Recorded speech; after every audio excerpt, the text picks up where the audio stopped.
Welcome to my channel. My name is Shangu. So today I'm going to look at the Shona proverb mbeva zhinji hadzina mashe. What does this proverb mean? This proverb means that wherever there are many people, no one takes responsibility, and therefore many things will remain undone. And this proverb, it means the opposite of good teamwork. We know wherever there is good teamwork, we end up having very good results, and people work together in harmony towards achieving one goal. But this is where people are not taking any responsibility. Say if there's a piece of job that needs to be done within a community, no one would take responsibility. They'll be thinking it's someone else who is going to take care of it. But in the end, you find nothing is done, nothing is achieved. So I just want to say thank you to my subscribers, and to those who are here for the first time. I just want to encourage you to subscribe so that I'm able to continue explaining more Shona proverbs like this one. So, what I'm going to do next, I'm going to leave you to listen to a short story that will give you like a clear picture of what this proverb is all about, and it with an example, a relatable everyday example. I know you're extremely busy and you lead busy lives, so I'm not going to waste much of your time. All you can do now, just don't go yet. Go and grab a cup of tea and listen to this short story. If you have any questions, please feel free to ask. And also, I'm also eager to know whether you think this proverb, does it relate to our present day life? Is it still relevant in our day-to-day life? Because I understand proverbs were there to teach us some lessons here and there, and also to preserve our tradition as Shona people. So please feel free to leave a comment. So let's get started.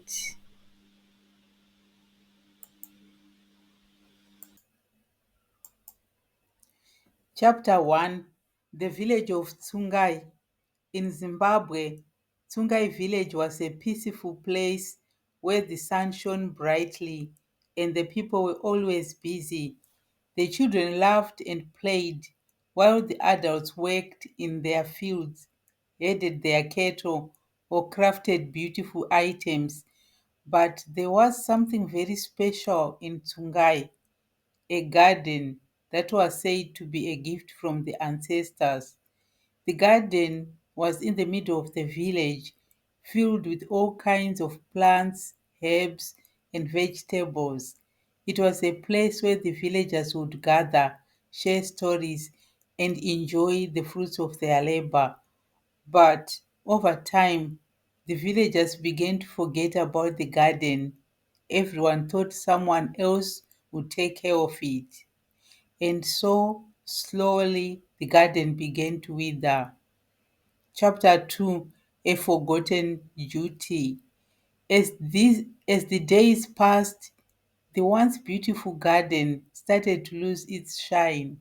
The plants were no longer green and healthy. Instead, they turned brown and dry. The soil, once rich and fertile, became hard and cracked. But the villagers of Tsungai were too busy with their own lives to notice. They walked past the garden every day, but no one stopped to take care of it. Little Tadiwa, a young girl in the village, loved the garden. She remembered when her mother would take her there to pick herbs and vegetables for their meals. But now the garden looked sad, and Tadiwa felt sad too. She asked her mother, "Mama, why does the garden look like this?" A mother sighed. My child, everyone thinks someone else will take care of it, but in the end, no one does. Chapter 3. The Village Meeting. One day, the village elder Baba Chipo called for a meeting. The entire village gathered under the big baobab tree. Baba Chipo was a wise old man with deep wrinkles on his face and a voice that commanded respect. He looked at the villagers with a serious expression. My children, Baba Chipo began, our ancestors gave us this gift of the garden. It was meant to provide us with food and medicine. But look at it now. It is dying because we have forgotten our duty. The villagers murmured among themselves, realizing that they'd indeed neglected the garden. But still, no one wanted to take responsibility. One person said, but I thought someone else was taking care of it. While another added, I've been too busy with my own work. Babachipo listened and spoke again. Where there are many people, no one takes responsibility and things remain undone. This is what has happened to our garden. Chapter 4. Tadiwa's Idea. After the meeting, Tadiwa couldn't stop thinking about the garden. She loved the village and wanted to help. She decided to talk to her friends about what they could do. Tendai, Nyasha, Tafara, she called out as they played near the river. We need to save the garden. It is dying because no one is taking care of it. But what if we all work together?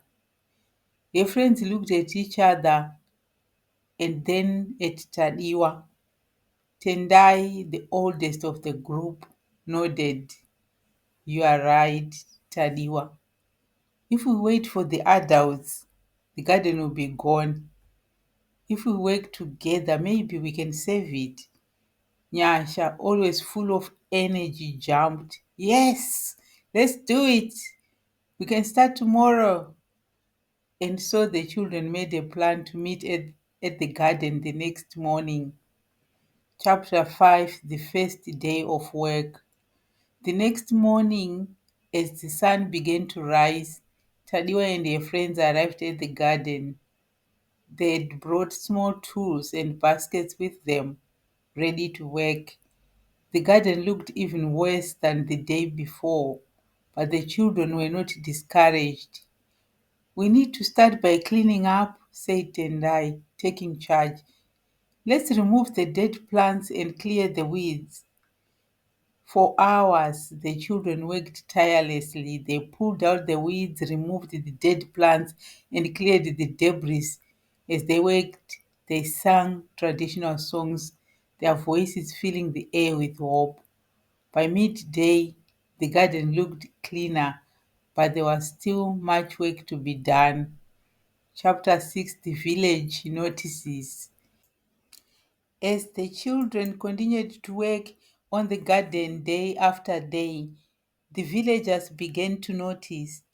They saw the young ones working hard, their faces covered in dirt but full of smiles. The garden was slowly coming back to life, and this caught the attention of the adults.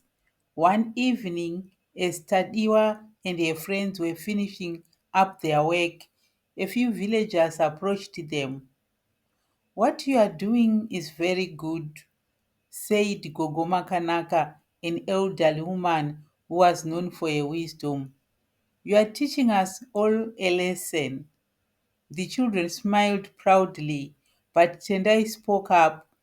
Thank you, Gogo, but we cannot do it alone. The garden belongs to everyone, and we need everyone's help to make it beautiful again. The villagers nodded, realizing that the children were right. It was time for the entire village to take responsibility. Chapter 7, A New Beginning. The next day, the villagers gathered at the garden, tools in hand. Baba Chipo was there, smiling at the sight of everyone coming together. Today is a new beginning, he said, a day when we remember that we are all responsible for the gifts we have been given. The villagers set to work alongside the children. Together, they planted new seeds, watered the soil, and tended to the plants that were still struggling. It was hard work, but with everyone working together, the garden began to flourish. Day by day, the garden grew stronger. The plants became green and healthy, and soon the garden was full of vegetables and herbs once more. The villagers could now harvest fresh food, and the garden became a place of pride for everyone. Chapter 8, The Harvest. A few weeks later, the garden was ready for its first harvest. The villagers were excited as they gathered early in the morning, baskets in hand.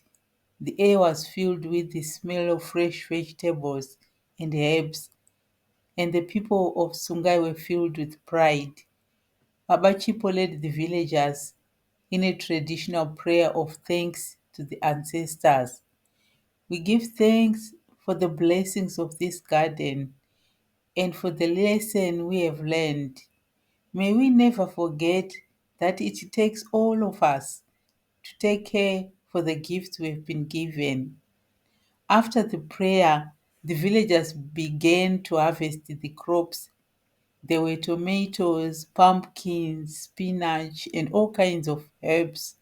The children were especially excited as they picked the vegetables they had helped to grow. The garden was full of life, and the villagers could feel the joy and unity that had come from working together. Chapter 9, A Community Feast. To celebrate the success of the garden, the villagers decided to hold a feast. Everyone was invited, and each family brought a dish made from the fresh vegetables harvested from the garden. The village square was decorated with colorful clothes, and the smell of delicious food filled the air. As the sun set, the feast began. Villagers sat together sharing food and stories. There was laughter and singing, and the children danced to the beat of the drums. It was a night of joy and celebration, a reminder of the strength that comes from working together. Baba Chipo stood up to speak. Tonight, we celebrate not just the food we have grown, but the lesson we have learned. We have seen that when we work together, we can achieve great things. Let us always remember this and never let our garden be neglected again. Chapter 10, The Lesson of Responsibility. As the feast came to an end, the villagers reflected on the journey they had taken. They had learned the importance of responsibility and the power of working together. No one person could do everything alone, but when they all came together, they could accomplish anything. Tadiwa and her friends were praised for their initiative, and Baba Chipo gave them each a small token of appreciation, a carved wooden figure that represented unity. You have taught us all a valuable lesson, he said. May you always remember the importance of taking responsibility even when others do not. The children beamed with pride as they accepted the gifts. They knew that they had made a difference in their village, and they were proud of what they had accomplished. Chapter 11: The Wisdom of Baba Chipo. In the days that followed, Baba Chipo became even more respected in the village. The people of Tsungai realized that his wisdom had guided them through a difficult time, and they often came to him for advice. One day, a young man named Kuda approached Baba Chipo. "Baba," he said, "I've been thinking a lot about what happened with the garden. How can we make sure that we don't forget our responsibilities again?" Baba Chipo smiled at Kuda's thoughtful question. "My son," he said, "the key is to always be mindful of the gifts we have been given. We must teach our children, and they must teach their children, so that the lesson is never forgotten. And we must remember that even when there are many people, each person has a role to play." Kuda nodded, understanding the importance of Baba Chipo's words.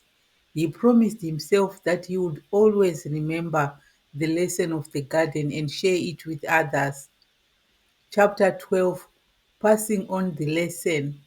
As the years went by, the lesson of the garden was passed down from one generation to the next. The villagers made sure that the children learned the importance of responsibility and the power of working together. Tadiwa, Tendai Nyasha, and Tafara grew up and became leaders in the village. They never forgot the lesson they had learned as children, and they continued to care for the garden, teaching the next generation to do the same. The garden became a symbol of the village's unity and strength. Whenever new families moved to Tsungai, they were welcomed with a tour of the garden and told the story of how it had been saved by the children. It became a tradition to share the story, ensuring that it would never be forgotten. Chapter 13: The garden's role in the village. Over time, the garden became more than just a source of food for the villagers. It became a place of learning and gathering, where the people of Tsungai would come together to share knowledge and celebrate their culture. The garden was also used to grow medicinal herbs that were used to heal the sick. The village healer, Gogo Makanaka, often taught the children about the different plants and their uses. She would say, "This garden is not just for food, but for healing as well. Our ancestors have given us these gifts, and it is our duty to care for them." The garden became a place where the village's traditions were kept alive and where the villagers could connect with their past and look to the future. Chapter 14: Challenges and Resilience. As the years passed, the village of Tsungai faced many challenges. There were times of drought when the rains did not come and the garden struggled to survive, but the villagers had learned the importance of working together and they did not give up. They built a system to collect and store rainwater, ensuring that the garden would always have enough water. They also learned new ways to care for the plants, adapting to the changing conditions. Through it all, the garden remained a symbol of the village's resilience. No matter what challenges came their way, the villagers of Tsungai knew that as long as they worked together, they could overcome anything. Chapter 15: The Return of the Rains. After many months of drought, the rains finally returned to Tsungai. The villagers rejoiced as the first drops fell from the sky, soaking into the dry earth. The garden, which had struggled for so long, began to revive, and the plants grew stronger and healthier with each passing day. The villagers held a celebration to give thanks for the return of the rains. They sang and danced, praising the ancestors for their blessings. The garden, once again full of life, was at the center of the celebration. Baba Chipo, now even older and wiser, watched with pride as the villagers celebrated. He knew that the village had learned a valuable lesson not just about caring for the garden, but about resilience and the power of unity. Chapter 16, A Village United. With the garden thriving once again, the village of Tsungai became more united than ever. The villagers had learned the importance of working together, and they applied this lesson to all aspects of their lives. They worked together to build new homes, repair roads, and help those in need. Whenever there was a problem, the villagers came together to find a solution. The spirit of unity and cooperation that had saved the garden now guided the entire village. The garden continued to be a place of gathering and celebration, a symbol of the village's strength and unity, and the story of how the garden was saved was told to every new generation, ensuring that the lesson would never be forgotten. Chapter 17, A New Generation Learns. As the years went by, a new generation of children grew up in Tsungai. They heard the story of the garden from their parents and grandparents, and they were taught the importance of responsibility and unity. The children would often gather at the garden, playing and learning together. The older villagers would teach them about the plants and the importance of caring for the land. The garden became a classroom where the children learned not just about farming but about life. One day, as the children were playing near the garden, Tadiwa, now an adult and a mother herself, watched them with a smile. She knew that the future of the village was in good hands. Chapter 18, The Wisdom of the Elders. As the new generation grew up, they often sought the wisdom of the elders. Baba Chipo, though now very old, was still a source of guidance and knowledge for the village. He would often sit under the baobab tree, sharing stories and lessons with the young people. One day, a young woman named Rutendo came to Baba Chipo with a question. Baba, she said, I've heard the story of the garden many times, but I want to understand more. Why is it so important that we all take responsibility? Baba Chipo smiled. My child, when we all take responsibility, we all benefit. The garden is not just a place for food, it is a symbol for our community. When we care for it together, we grow stronger as a village. It is a lesson that goes beyond the garden. It is about how we live our lives. Rutendo nodded, understanding the deeper meaning of Baba Chipo's words.